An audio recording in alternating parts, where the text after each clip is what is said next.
अस्सलाम नाज़रीन, आपका मेज़बान जहांगीर सैयद आपके प्रोग्राम सच के साथ हाज़िर खिदमत है और प्रोग्राम में आपका खैर मकदम करता है।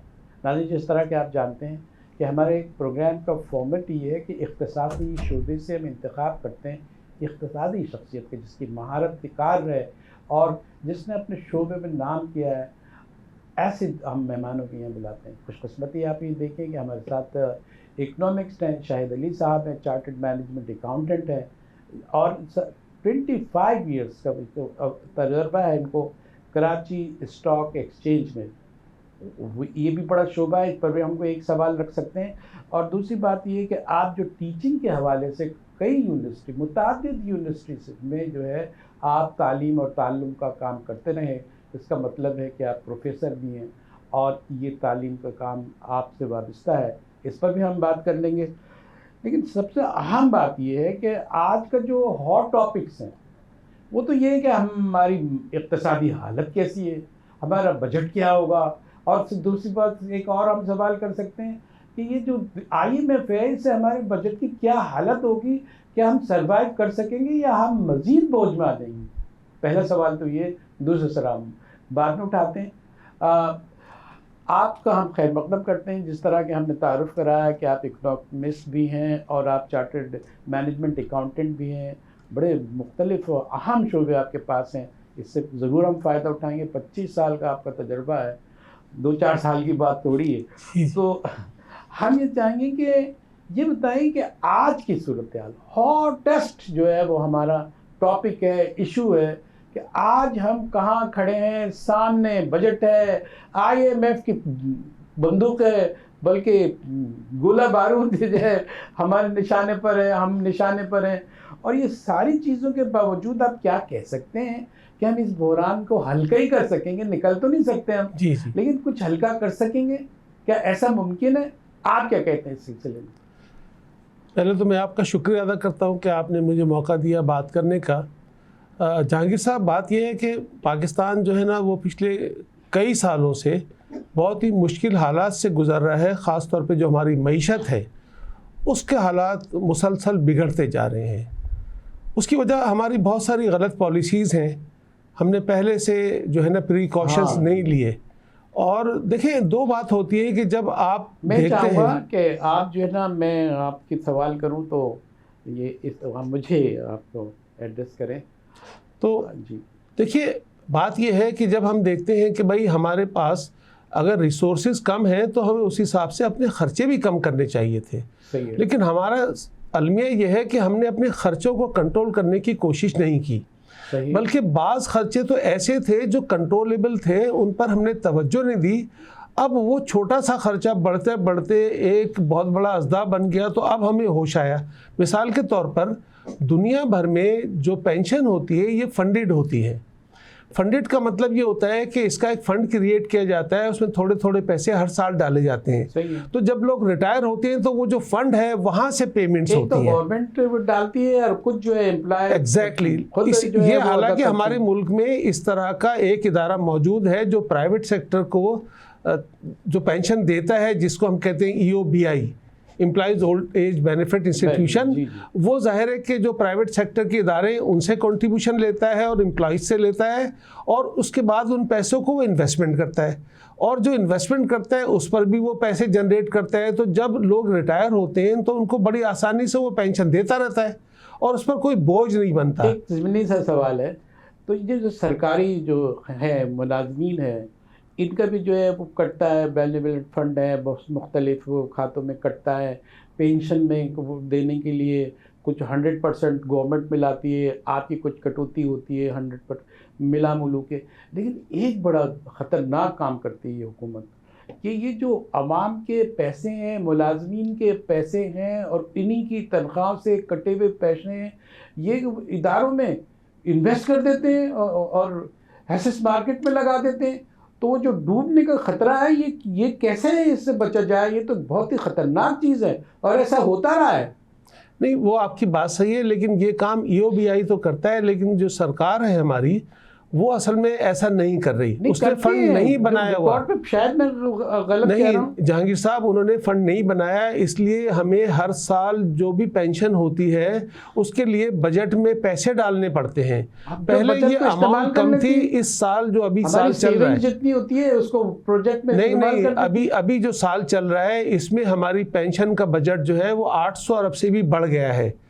तो अगर ये फंडेड होता तो वो जो फंड था वो पेमेंट करता, बजट में इसके पैसे नहीं आते।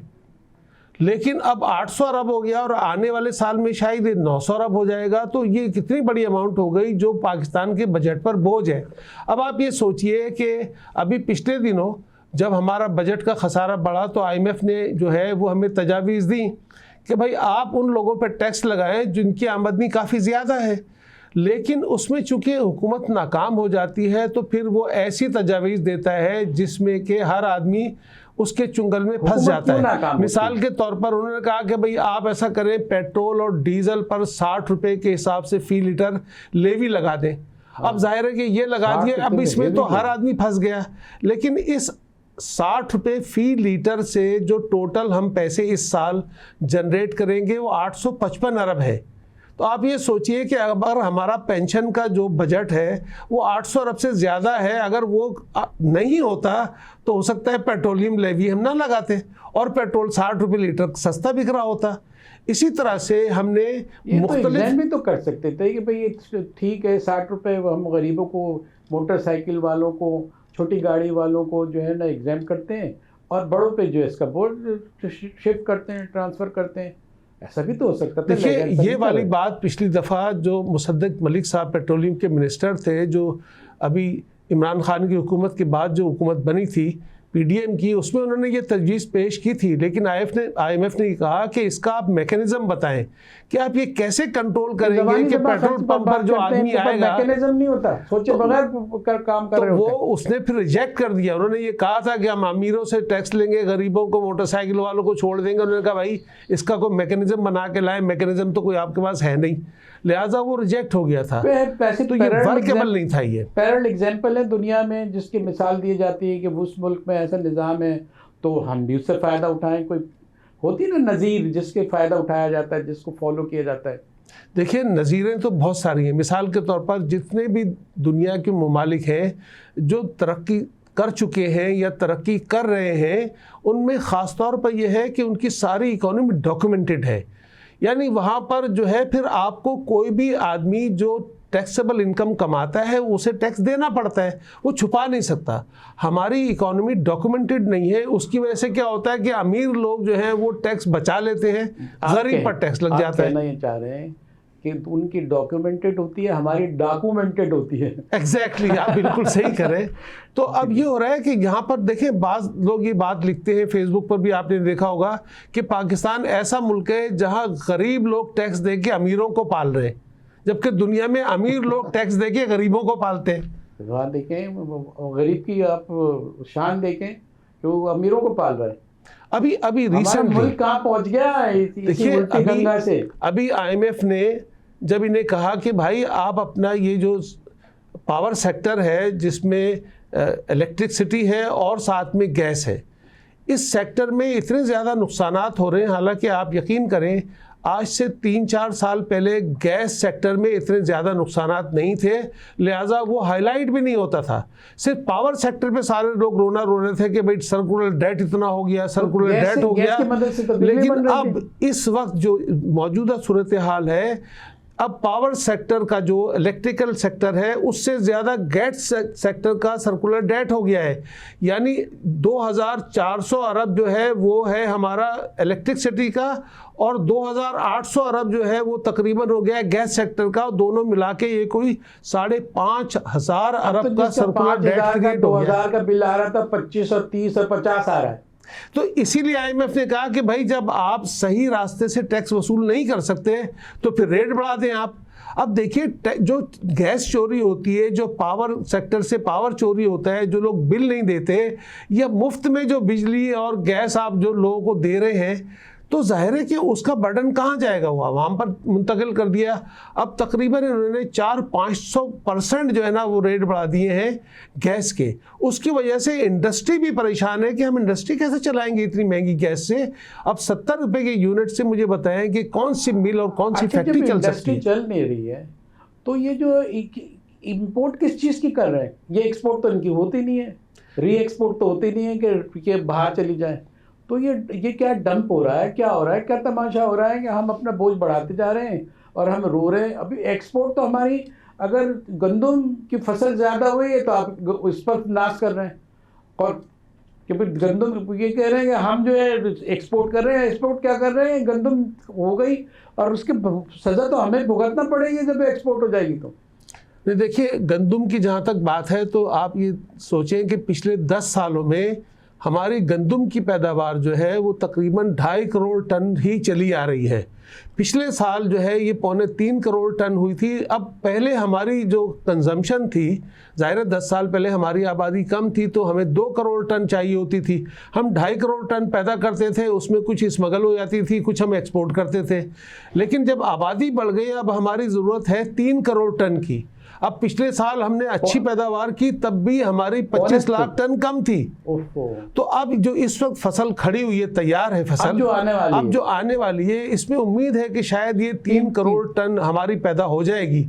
लेकिन इस पर भी एक रिस्क ये है कि ये जो हमारा विंटर सीजन एक्सटेंड हो गया है, जो गर्मी नहीं पड़ रही और आप देख रहे हैं कि मौसम अभी भी ठंडा है, उसकी वजह से गंदम पकने में प्रॉब्लम हो रही है। उसके दाना जो है वो शायद उतना मोटा नहीं हो सकेगा, उतना वजन नहीं गेन कर सकेगा। तो ये भी एक खतरा पैदा हो गया। मेजर्स लेती है गवर्नमेंट कि 500 रुपए जो है उसने आटे में कम कर दिए, उससे उम्मीदों पे, और जब फिर लगता है कि इसका भी सर्कुलर डेट बन जाएगा कोई, और वो भी ह्यूज होगा, वो भी आसमान से बातें कर रहा होगा। आप बिल्कुल सही कह रहे हैं कि इस वक्त जो है वो ये फूड क्राइसिस के दौर से भी हम गुजर रहे हैं और आइंदा चल के ये मुश्किल होगी। देखिए मसला क्या है, मसला ये है कि फ़ी हेक्टर पैदावार हमारी 3000 टन है, जबकि इंडिया की 4100 टन है, और इसके सामने चाइना जो है वो फ़ी हेक्टर जो है वो 6000 टन लेता है। जिनकी आबादी है, जिनका रकबा है, उसके लिहाज से तो 4100 हमारे एज कम्पेयर टू अस कम है उनकी। नहीं देखिए ना, अब अगर हम 3000 टन पैदा कर रहे हैं फ़ी हेक्टर और चाइना 6000 टन पैदा कर रहा है, तो इसका मतलब ये हुआ कि हमारा किसान जो है वो जितनी गंदम पैदा करेगा उसकी लागत पैदावार उससे रिकवर नहीं हो सकेगी या बहुत ज़्यादा नफ़ा नहीं होगा। अगर आप सोचें कि प्रोडक्शन डबल हो जाए तो फिर क्या होगा, कॉस्ट ऑफ प्रोडक्शन जो है उसकी कम हो जाएगी और लिहाजा किसान भी फायदे में रहेगा। अभी तो डबल नहीं है, नहीं ना, हम इसमें काम नहीं कर रहे ना। हमारे यहाँ अभी तक वही पुराने रिवायती तरीके हैं। आप कभी जाके देखें कि हम मॉडर्न टेक्नोलॉजी इस्तेमाल नहीं कर रहे, हम अच्छा बीज इस्तेमाल नहीं कर रहे, किसान को सही वक्त पे खाद नहीं मिल रही, कभी उसको पानी नहीं मिलता है, इतने सारे इश्यूज किसानों के हैं। नारे लगा रहे हैं कि हम बहुत बड़ा इनकलाब लेके आएंगे और हम गुर्बत से निकाल लेंगे। अभी आइंदा साल की बात कर रहे हैं कि 2 पॉइंट समथिंग, समझे ना, वो हमारी ग्रोथ होगी और आज हम 0 पे खड़े हुए हैं, थोड़ा 1% हमारी।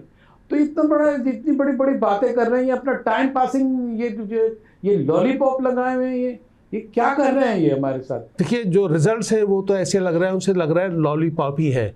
इसलिए कि देखिए अभी ये कह रहे थे कि हम चावल एक्सपोर्ट करके जो है वो बहुत सारा ज़र मुबादला कमा लेंगे। आप मुझे बताइए कि भाई चावल को आप रॉ शक्ल में अगर बेचेंगे तो बहुत महंगा नहीं बिकता। हाँ, अगर आप उसकी वैल्यू एडिशन करेंगे तो हो सकता है। अभी इस वक्त तक, अभी तक हमने जो है इस साल कोई 40 लाख टन चावल एक्सपोर्ट किया है और कोई वो $2.5 अरब का एक्सपोर्ट किया है। और इंडिया जो है प्लेस कर चुका है बड़ी बड़ी मार्केटों में चावल नहीं एक और अभी इसकी वजह हमारी जो बड़ी है एक्सपोर्ट, उसकी एक वजह यह है कि इस दफ़ा इंडिया की फसल खराब हो गई थी, उन्होंने चावल की एक्सपोर्ट पे पाबंदी लगाई हुई है। इसलिए पाकिस्तान को मौका मिला कि मार्केट कैप्चर करें और हमने इस साल जो है तकरीबन जो पिछले साल की निस्बत ज़्यादा हमने एक्सपोर्ट किया है। और अब तक ज़्यादा आ गया था ना नहीं, बस ये कि वो हम तो तकरीबन 9 लाख टन जो है ना, 90 lakh ton, sorry 9 million ton जो है वो हम चावल पैदा किया है हमने। उसमें से अब तक जो है 40 लाख टन हमने एक्सपोर्ट किया है, कोई $2.5 अरब और उसकी वजह भी ये है कि चूंकि इंडिया ने पाबंदी लगाई हुई है एक्सपोर्ट पर चावल की, इस वजह से हमें थोड़ा सा इसमें फ़ायदा मिल गया। लेकिन बात यह है कि जब तक हम जो एडवांस टेक्नोलॉजी है उसकी चीज़ें नहीं बनाएंगे तब तक हम जो है ना अपनी एक्सपोर्ट को ज़्यादा नहीं बढ़ा सकते। हम चावल या चीनी या टेक्सटाइल गुड्स जो है ना वही एक्सपोर्ट कर करके, या फुटबॉल या कुछ हमारे सर्जिकल आइटम है, बस 50 साल से उसी जगह रुके हुए, नए एवेन्यू खोलते ही नहीं हैं। क्योंकि भाई एक्सपोर्ट के लिए खुले नई नई चीज़ें हैं, नई नई जगहें हैं, उनकी ज़रूरतें हैं, उस पर कोई नहीं। पूरे सफारत खाने हमारे जो है किसी और ही खेल में लगे हुए हैं, जो प्रेस अताशी के अलावा जो है कॉमर्स के भी होते हैं, सारे माहिरीन होते हैं, सब कुछ होते हैं। लेकिन मसला ये कि ये नए एवेन्यू को नज़र नहीं आते, भारत को नज़र आते हैं। देखिए, हर एक के लिए ना एक दूरदर्श पॉलिसीज़ बनाई जाती हैं। हमारे यहाँ जो हुकूमतें आती हैं वो सिर्फ अपने इलेक्शन का सोच रही होते हैं, लिहाजा वो एडहॉक बेसिस पे फैसला करते हैं। पहले हमारे मुल्क में 5 साला मंसूबे बनते थे और उनसे हमें बहुत फ़ायदा हुआ था, लेकिन वो काम भी रोक दिया गया। अब तो कोई साल भर का मंसूबा होता है कि अगर ये कोई स्टेप लेते हैं, कोई मेजर लेते हैं, तो वो कहते हैं कि हम नहीं कर रहे आपके साथ, ये तो IMF वालों ने कहा है, तो इसलिए हम जो है नाफिज कर रहे हैं। मजे की बात ये, अगर जो जुल्म भी हो रहा है तो वो आपके मुफाद में हो रहा है, ये तो आपके हमदर्द है। ये कौन सी कहानी है? यहाँ हम छोटा सा वक्फा लेते हैं प्रोफेसर साहब, उसके बाद जो कुछ और हम तो हमारे हॉट इश्यूज़ हैं उस पर बात कर लेंगे हम। नाज़रीन, हमारे साथ ही एक छोटा सा वक्फा।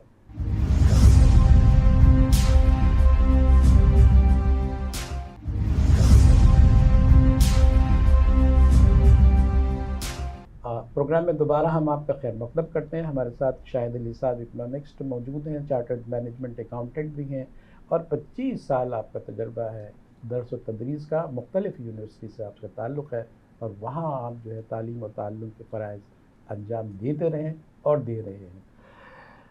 शाहिद साहब, मैं ये आज का जो हॉट इशू है जो, और हम तो एक कहत ज़दा से ये कौम है, हम तो ये देखते हैं कि ये कोई ये अज़ाब न बन जाए, ये झगड़ा बढ़ न जाए ईरान का और इसराइल का, और जो कहीं चूँकि हमारा पड़ोसी मुल्क है उसके असरात तो हम पे आने हैं, ज़ाहिर है नेगेटिव आने हैं, जंग तो किसी की होती नहीं है उसमें। तो आप क्या किस नज़र से देख रहे हैं कि ये जो सूरत हाल है हमारी इक़्तिसादी या हमारी सियासी या हमारी मुआशी हालत पे क्या असर डाल सकती है? क्या मुमकिन है? हमको क्या सोचना चाहिए? हमारे स्टेप्स मेजर्स क्या होने चाहिए एहतियाती तदाबीर के तौर पर इस अज़ाब से बचने के लिए? देखिए, पहले तो हमें ये देखना होगा कि ये इशू हुआ क्या है। बेसिकली ये मामला शुरू हुआ था जब 1 तारीख को अप्रैल की जो शाम में ईरान का सिफारत खाना है वहाँ पर इसराइल ने बम्बार्डमेंट की और वहाँ तकरीबन 13 लोगों को वहाँ मार दिया गया, जिसमें से 7 लोग जो थे वो शाम के लोग थे और उसमें 6 लोग ईरानी थे, जिसमें 2 बड़े जनरल थे ईरानी की जो एलीट फोर्स है, जो रेवोल्यूशनरी गार्ड हैं, वो मारे गए। तो इसके बाद ईरान ने ये कहा कि भाई चूँकि ये हमारे सिफारत खाने पे हमला है जिसको हम समझते हैं कि हमारे मुल्क पे हमला है, लिहाजा हम इसका बदला लेंगे। लेकिन अब उसकी वजह से पूरी दुनिया में उनको प्रेशराइज किया गया कि भाई आप जो है इसको मत बढ़ाएं, इसलिए कि ये जो जंग पहले ही यूक्रेन में भी हो रही है और यहाँ इधर मिडिल ईस्ट में हो रही है, इसका दायरा बढ़ के ऐसा ना हो कि ये ज़्यादा ख़तरनाक सूरत हाल पैदा हो जाए। लेकिन ईरान ने कहा कि देखें ये हमारी इज्जत का मसला है। आपको एक इंटरप्ट कर रहा हूँ मैं। देखिए, ईरान जो रूस का जो कन्फ्लिक्ट है वो उससे तो ज़्यादा असरात तो नहीं पैदा हुआ है। हम तो उस जंग में जो तनाज़ा है और बहुत तेज़ी से आगे भी बढ़ रहा है, इम्कान भी नहीं रहा यूक्रेन का और रूस का, तो ये सब कुछ उसको तो हमारे शायद मईशत पे इतना असरअंदाज नहीं हुआ। लेकिन ये क्यों स्पेसिफिकली हम इससे क्यों सोचने पे मजबूर हैं कि ये हम पे बर्बाद कर सकता है? देखिए, इसकी दो वजूहत हैं। एक वजह तो ये कि मिडल ईस्ट में अगर कोई भी किसी किस्म की जो ये अनरेस्ट होता है तो उसकी वजह से ऑयल प्राइसेस काफ़ी बढ़ जाती हैं। और आपको पता है हमारा सबसे बड़ा इंपोर्ट का बिल जो है ना वो ऑयल का है। अभी इस वक्त जो है वो ऑयल, लेकिन हम ईरान से तो इंपोर्ट नहीं करते। नहीं, हम ईरान से नहीं करते हैं, मिडिल ईस्ट से करते हैं। लेकिन इस वक्त जो है आज जो रेट है वो बढ़कर, यानी तकरीबन $80 वाला जो बैरल था उसका ब्रेंट, वो इस वक्त $90 के ऊपर ट्रेड कर रहा है। और जो अमेरिकन वेस्ट टेक्सास है WTI, वो तकरीबन $86 पर ट्रेड कर रहा है। तो इसका मतलब ये हुआ कि अब अगले 15 दिन में या 1 महीने में पाकिस्तान में फर्दर 10 या 12 रुपये फी लीटर और पैसे बढ़ाए जाएंगे। उसकी वजह से क्या होगा कि बिजली के बिल पर भी फिर कोई एक्स्ट्रा टैक्स आ जाएगा। तो अच्छा, एक और बात ये हो गई है कि जो ईरान है उसने 4 जगहों से जो है ना अपनी प्रेजेंस रखी हुई है। एक यमन में है, एक इराक में, एक शाम में और एक ईरान खुद है। अब बात यह है कि जो यमन है, यमन के लोग जो है वो जो रेड सी से जितनी भी ट्रेड होती है उसको वो रोक रहे हैं और वहाँ से वो जो शिप्स जाते हैं उनको हाईजैक कर लेते हैं। उसकी वजह से अगर वो रास्ता छोड़ दें तो 5000 किलोमीटर लंबा रास्ता तय करना पड़ता है जहाज़ों को। इसकी वजह से क्या होगा कि एक तो तेल महंगा होगा, फिर इंश्योरेंस कॉस्ट बढ़ेगी, जहाज़ों का किराया बढ़ जाएगा। तो हमारे जैसे मुल्कों को इसकी वजह से बहुत कीमत अदा करनी पड़ेगी। दूसरी बात ये कि ईरान ने एक और बात भी धमकी दी है कि जब ईरान ने मिसाल के तौर पर यहाँ से जो भी अपने मिसाइल और ड्रोन जब भेजे थे, उनको रास्ते में पहले तो जो डिफेंस सिस्टम था उर्दून का, उसने इंटरसेप्ट किया और उनसे बहुत सारे उनके ड्रोन और मिसाइल्स को रोक दिया। जो बाकी बचे उसमें फ्रांस, अमेरिका और बरतानिया के जो जहाज़ उस खित्ते में थे उन्होंने रोक दिया, और जो थोड़े बहुत बचे वो इसराइल के डिफेंस सिस्टम ने रोक दिया। तो इसराइल का कहना ये है ऐसा डेलिबरेटली, अगर ऐसा भी तो हो सकता है ना कि ईरान ने बड़ी मोहतात इसलिए कि वो भी हालत जंग में काफ़ी अरसे से है, बड़े दबाव में है और उसकी इक़्तिसादी हालत भी ज़ाहिर है कि इतनी अच्छी नहीं है। तो उसने जो है बड़ा उसको लिमिटेड एक उसने रखा कि एक एहतजाज भी रिकॉर्ड हो जाए और जिस तरह की बातें थी वो भी जो है वो रिकॉर्ड पर तो आनी चाहिए ना कि एक इज़्ज़त नफ्स भी हर कंट्री की होती है, उसने उसका बंदोबस्त किया है, वरना तो बहुत बड़ी ख़तरनाक जंग हो सकती थी। नहीं, आपने बिल्कुल 100% दुरुस्त बात कही है कि ईरान का जो ये रिटेलिएशन था ये बहुत लिमिटेड था। उसका सिर्फ ये था कि वो अपना फेस सेविंग जिस तरह होती है ना कि भाई हमने हमला किया और 99% का मतलब है अगर उससे 300 फायर किए थे तो मुश्किल से 3 इसराइल के अंदर पहुंचे, उसकी वजह से वो हल्का सा उनका कोई नुकसान हुआ। तो बेसिकली वो ये दिखाना चाहते थे कि भाई रिटेलिएट तो हम करेंगे, अगर आप हमारे मुल्क पे हमला करोगे तो हम भी उसका जवाब देंगे। तो उन्होंने जवाब देने के बाद फिर ये भी कह दिया कि भाई आप बात को ख़त्म कर दिया जाए, फिनिश। जी बिल्कुल इसी तरह। लेकिन ये जो होती है जो अब एक खतरा ये है कि इसराइल कह रहा है कि भाई जाहिर है अगर वो जवाब देगा और वो देता है तो ईरान ये कह रहा है कि अगर किसी ने एयर स्पेस अगर दी किसी मुल्क ने ईरान वो उसी के तो हम उस पर भी हमला कर देंगे। अब जाहिर है कि इसराइल अगर आता है तो उसमें जो खित्ते के ममालिक हैं उसमें पाकिस्तान भी है। तो अगर वो किसी तरह हमारे यहाँ से अगर कोई रास्ता इख्तियार किया गया तो खतरा पैदा हो सकता है। तो ये एक इशू है कि हमारे खित्ते में अगर जंग होती है तो उसके असरात हम पर ज़रूर आएंगे। इसीलिए इस बात को शायद अमेरिका समझ रहा है, उसकी भी इक़्तिसादी हालत कोई अच्छी नहीं है, बल्कि वो कहते हैं कि हम अपना वक़ार बहाल करने की कोशिश कर रहे हैं। अब हम जो सुपर पावर रहे नहीं, उनके मिनिस्टर्स कह रहे होते हैं, उनकी असेंबलियों में ये बट है कि जो अब हम वो नहीं रहे, हम नई पॉलिसी लाना चाहते हैं और इस जंग से बचना चाहते हैं। तो अब वो तो इसको जंग को वो समझ रहा है अमेरिका, तो वे चाहेगा कि वो उसको ग्रिप करे अब इसराइल को और ये सूरत हाल पैदा ना होने दे। ये तो सबकी कोशिश है ना कि जंग ना बढ़े। तो इसके इम्कान है? बात बिल्कुल सही आपकी है कि अमेरिका जो है वो आहिस्ता आहिस्ता अपनी सुपरमेसी जो है वो खोता जा रहा है।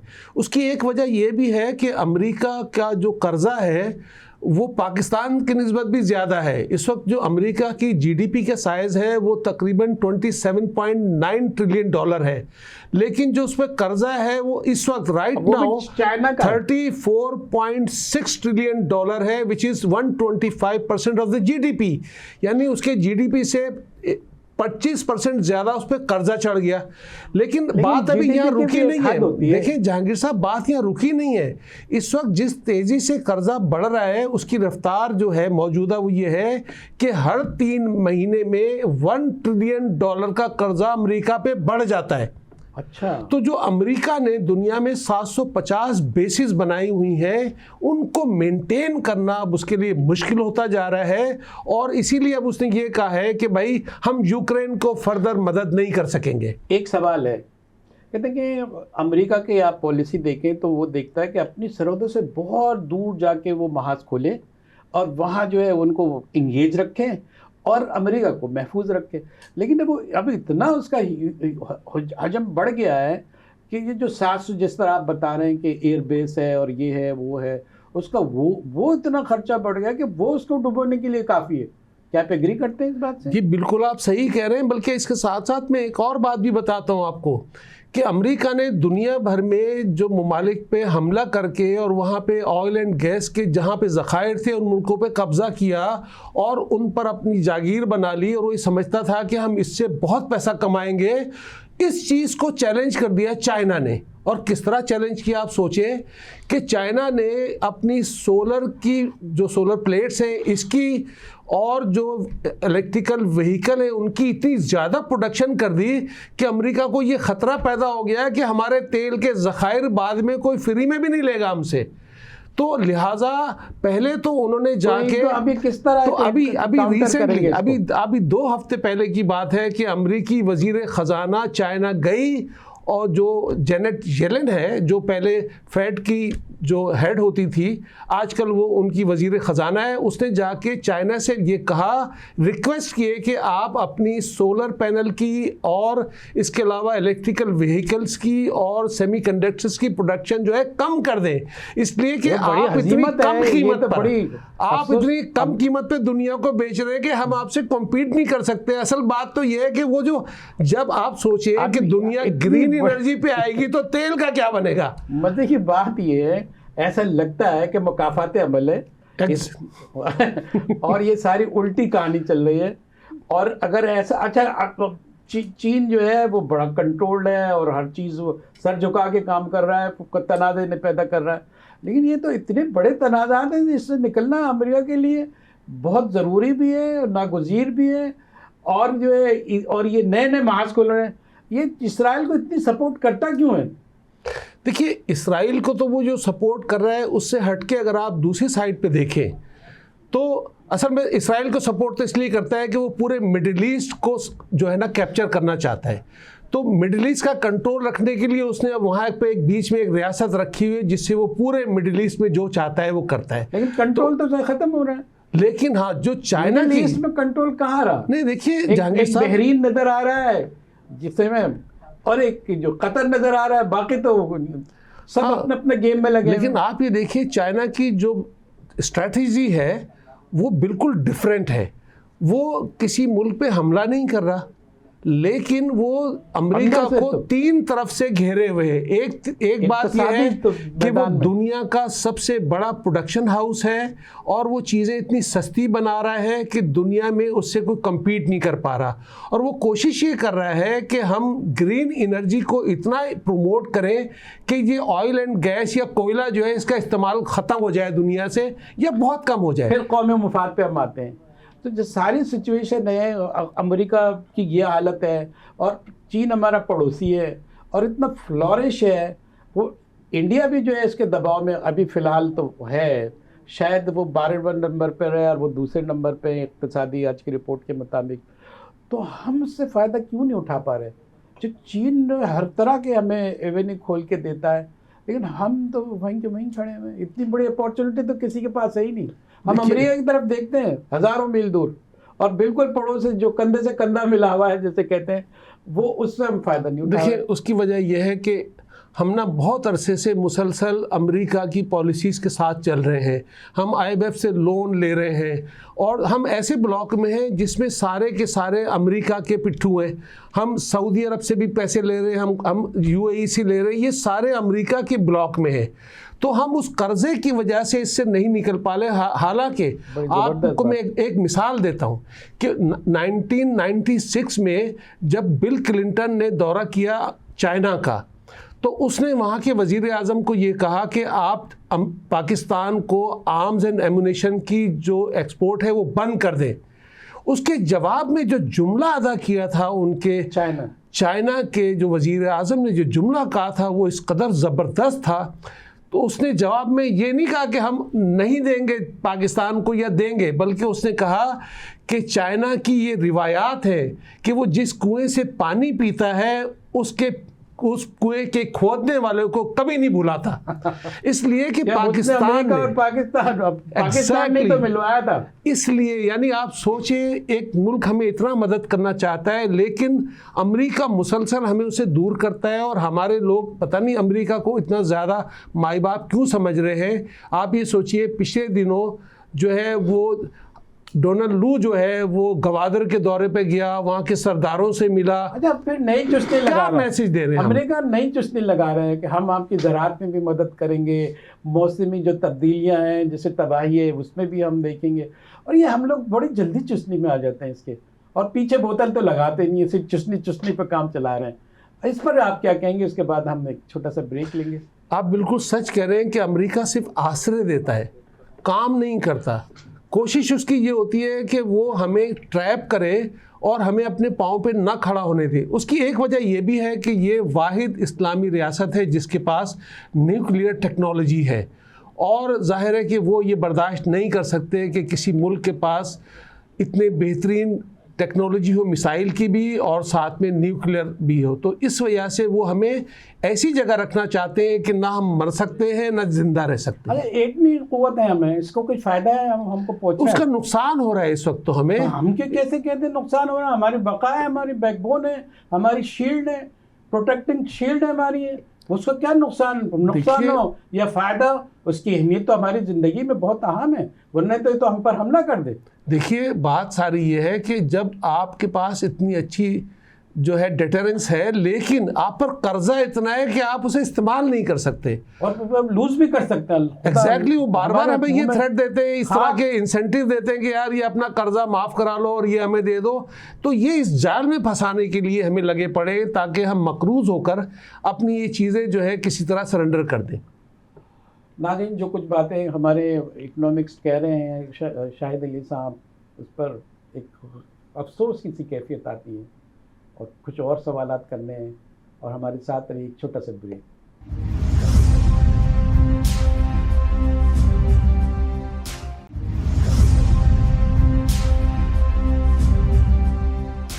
वेलकम बैक नाज़रीन, प्रोग्राम में दोबारा हम आपका खैर मकदम करते हैं। हमारे साथ इकोनॉमिक्स मौजूद हैं। शाहिद अली साहब चार्टर्ड मैनेजमेंट अकाउंटेंट हैं, और तालीम और तदरीस का जो आपका ताल्लुक़ है वो यूनिवर्सिटी से, जामियात में आप पढ़ाते हैं, और इसी सब्जेक्ट को आप जो है कवर करते हैं। तो हमने काफ़ी बातें की हैं। एक और सवाल है जो आपकी खिदमत में हम रखते हैं। स्टॉक मार्केट की अभी आपकी महारत है इसमें कि 25 साल तो आपने स्टॉक एक्सचेंज में गुजारे, तो वो जो आपके वहाँ जो आप हैं उस असाज़ा में शुमार होता है इतनी मुद्दत में, तो जाहिर है बस। तो एक बात बताइए, आवाम को तो शायद नहीं समझ में आया, तो मुझे भी नहीं समझ में आ रही, जबकि आप ही के लोगों के दरमियान रहता हूँ। ये जो स्टॉक मार्केट है, स्टॉक मार्केट की जो कहानी है, इससे जो है वो बड़ा फ़ायदा उठाते हैं। देखिए आप जो है ना, ये sensitive indicator of the economy, जो सबसे जो है ना ऊपर जा रही है स्टॉक मार्केट, और हमारी मईशत रोटी खाने को नहीं है, पेट्रोल चलाने को नहीं है। तो ये जो दोगली पॉलिसी है, क्या ये समझते हैं कि हम सब बेवकूफ़ हैं? कि भाई आप देखो तो सही, हकीकत कहाँ है? बॉर्डर लाइन से नीचे चीज़ें जो है जा रही हैं, और आप यही तो कर रहे हैं, इस पर फ़ख्र कर लिया, इकनॉमी बढ़ रही है, डॉलर के जो है रेट बढ़ रहे हैं, और कुछ भी नहीं बढ़ रहे।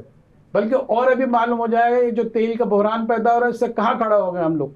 आप क्या कहते हैं? स्टॉक मार्केट पे हम बात करना चाहते हैं, उसमें जो जो गुब्बारा फुलाया जाता है वो अचानक भस्म भी हो जाता है। ये कहानी क्या है?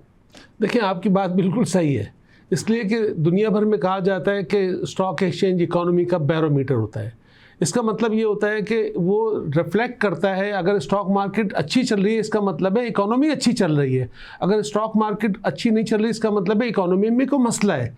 लेकिन हमारे यहाँ जो इस वक्त सूरत हाल है वो इसके बिल्कुल बरक्स है, इसलिए कि इकोनॉमी के हालात तो इतने अच्छे हमें नज़र नहीं आ रहे, लेकिन स्टॉक मार्केट जो है ना वो 42,000 से बढ़कर 70,000 क्रॉस कर गई है। और लेकिन हिस्ट्री मेकिंग, लेकिन इसकी वजूहात हैं कुछ।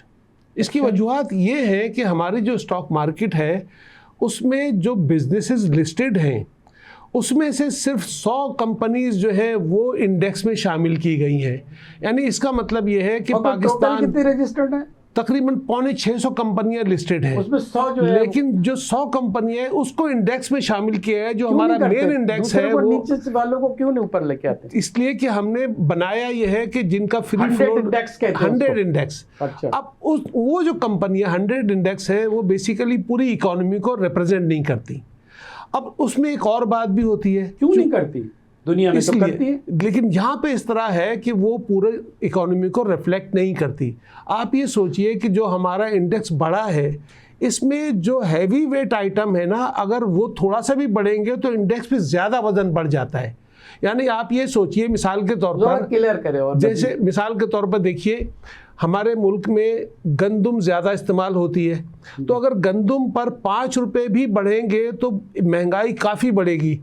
अगर फ़र्ज़ कीजिए कि जो नमक है उस पर अगर 50 रुपये किलो भी इजाफा हो जाएगा तो आप मुझे बताइए, नमक तो हम बहुत कम इस्तेमाल करते हैं, तो महंगाई में कोई खास इजाफा नहीं होगा। इसका मतलब ये कि जिसका वेट ज़्यादा होता है, जिसका साइज़ बड़ा होता है, उसका इम्पैक्ट इंडेक्स में ज़्यादा नज़र आता है। तो हमारे यहाँ जो बड़े साइज़ का है जो सेक्टर, मिसाल के तौर पर बैंकिंग सेक्टर है, अब जब ये इंटरेस्ट रेट 22% है और जो बैंक है इन्होंने अपना ज़्यादातर सरमाया यानी तकरीबन 80% इन्वेस्टमेंट जो है वो गवर्नमेंट पेपर्स में लगाया हुआ है। अब आप बताइए कि अब जब बैंक है वो 22% पर गवर्नमेंट को लोन दे रहे हैं और अपने इन्वेस्टर्स को उस हिसाब से वो रिटर्न देते नहीं है, तो इसको कोई सिक्योरिटी उसकी वजह से पाकिस्तान कोई नहीं देखता, कोई अथॉरिटी नहीं। कंट्रोल तो हमारा इतना अच्छा नहीं है, तो उसकी वजह से होता यह है कि बैंकों के प्रॉफिट इतने बढ़ गए कि उसकी वजह से तकरीबन सारे बैंकों के रेट्स डबल हो गए। तो जाहिर है उसका इम्पैक्ट इंडेक्स में नज़र आया। और बल्कि बाज़ बैंक तो ऐसे हैं, जैसे मिसाल के तौर पर मिज़ान बैंक है, ये अगर हम इसको देखें कि भाई 1 साल के अंदर अंदर इसकी प्राइस जो है वो 82 रुपये से बढ़कर अब इस वक्त 238 रुपये पे पहुँच गई।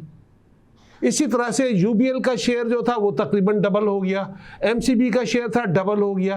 तो जो बैंकिंग सेक्टर है इसका काफ़ी वेट है। जो पब्लिक जो शेयर होल्डर्स होते हैं उन तक तो ये नहीं उन तक फायदा पहुंच रहा है यकीनन, लेकिन देखिए ना मईशत में कितने लोग हैं जिनके पास मीज़ान बैंक के या यूबीएल के शेयर है।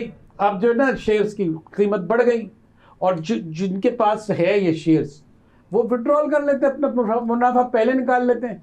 अब क्या रहा, हमारे हाथ में क्या आया? अब देखिए ना हुकूमत के पास जा रहा है ना पब्लिक में आ रहा है जो शेयर होल्डर्स हैं। तो ये सब कुछ खुल्ला हो रहा है। देखिए मैं आपको ये बताना चाह रहा हूँ कि एक तो हमारे यहाँ जो टोटल इन्वेस्टर्स की तादाद है पिछले 30 साल से मैं देख रहा हूँ वो 2.5 लाख से ज़्यादा होती ही नहीं है। यानी नए इन्वेस्टर्स आते हैं और पुराने चले जाते हैं, और एक्टिव इन्वेस्टर तो कोई 50-60 हज़ार ही है सिर्फ। इसका मतलब ये है कि अगर स्टॉक एक्सचेंज बढ़ता भी है तो इस मुल्क के लोगों को कोई फ़ायदा नहीं होता उसका। ये एक तरह का एक शो पीस है, दिखाने वाला है। अच्छा, दूसरी तरफ मैं जो बात कर रहा था कि भाई जो सेक्टर्स हैं हैवी वेट उनकी प्राइसेस बढ़ गई। मिसाल के तौर पर जो ऑटोमोबाइल सेक्टर है उसकी प्राइसेस भी डबल से ज़्यादा हो गई।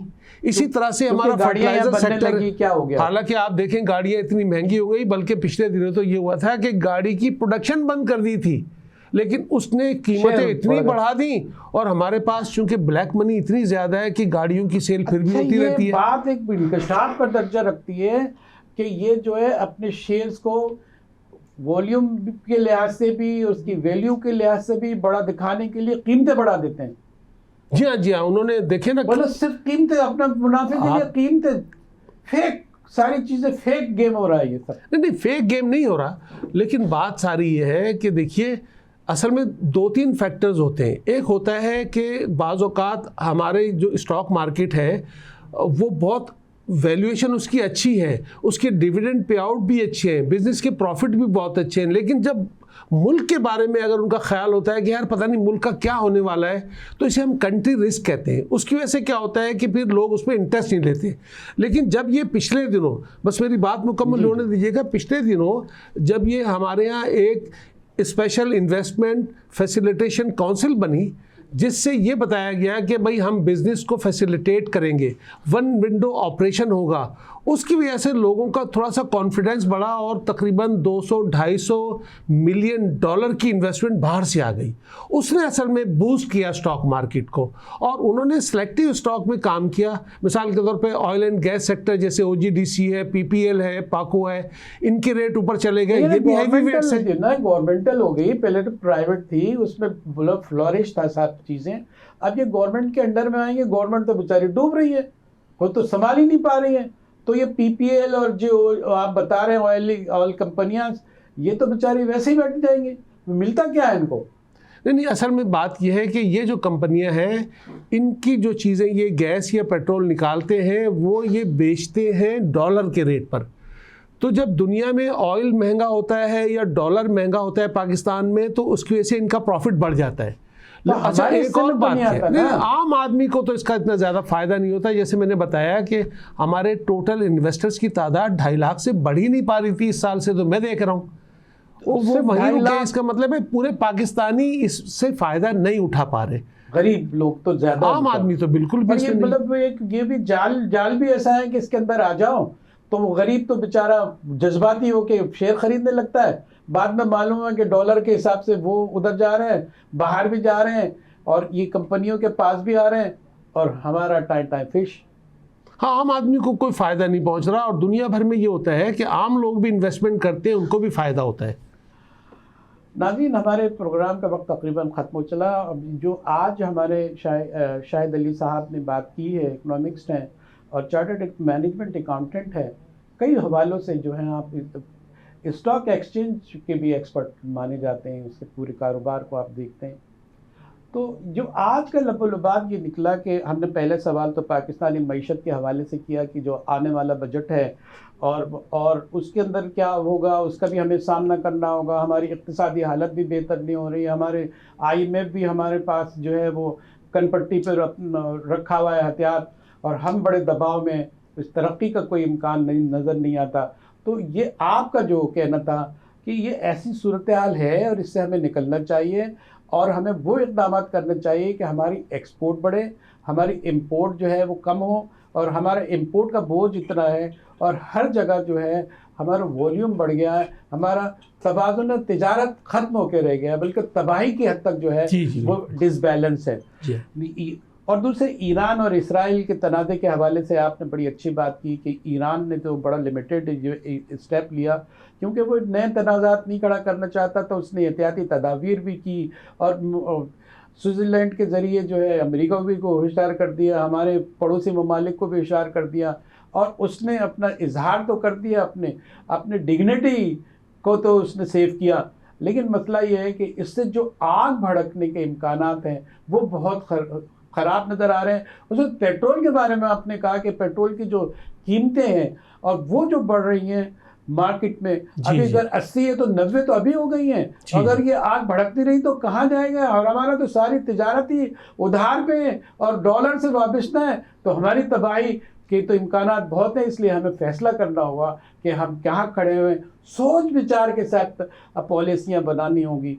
इसकी तरफ आपने इशारा किया है। स्टॉक मार्केट के बारे में भी बड़ी आप इतनी दिलचस्प बात बताइए कि ये जो स्टॉक जो शेयर में जो एक सूरत हाल बनती है, उसकी वजह से जो है गरीब भी आदमी जज्बाती हो जाता है और मौके से शेयर ख़रीदता है। लेकिन 100 इंडेक्स में 100 कंपनियां ऐसी हैं और 3.5 लाख शायद उसके वाबस्ता हैं शेयर होल्डर। 2.5 लाख। अच्छा, मैं भी खुशगुमानी की बुनियाद पर 3.5 लाख समझ रहा था, वो भी जो है वो है। लेकिन सूरत हाल ये कि अभी भी ये एक ऐसे ब्लूम में ऐसा गुब्बारा है कि ज़रा सी अगर इसको आँच आ जाए और कोई पिन मार दे तो इसकी हवा निकल जाती है। बिल्कुल ऐसा ही है। नुकसान गरीबों का होता है। यही आपका कहना था। नाज़रीन, बहुत से सवालात हमने उठाया, बड़े दिलचस्प और बड़े हैरत अंगेज़ जवाबात मिले। हम आपके बहुत मशहूर हैं, दिली ममनून और मशकूर हैं कि ये बातें जो हैं हम कहलाना चाहते हैं, कहना चाहते हैं और लोगों को अवेयरनेस देना चाहते हैं, जिसमें हम आपकी वजह से ज़्यादा आसानी के साथ कामयाब होते हैं। अपने मुअज़्ज़ज़ मेहमान शाहिद अली के साथ इजाज़त दीजिए। चार्टर्ड मैनेजमेंट अकाउंटेंट हैं और हमारे साथ पहले भी आपने हमारे प्रोग्राम में आते रहे और हमें ज़रूरत महसूस होती है कि आप जैसे लोगों को बुलाएं और इंशाल्लाह हम आपको फिर मदऊ करेंगे, फिर ये सवालात उठाएंगे, हॉट इश्यूज़ उठाएंगे और फिर जो है अपने जो आगाही का जो आप काम करते हैं ये बहुत अहम है और यही हमारा मकसद भी है। नाज़रीन, इजाज़त दीजिए। अल्लाह हाफ़िज़।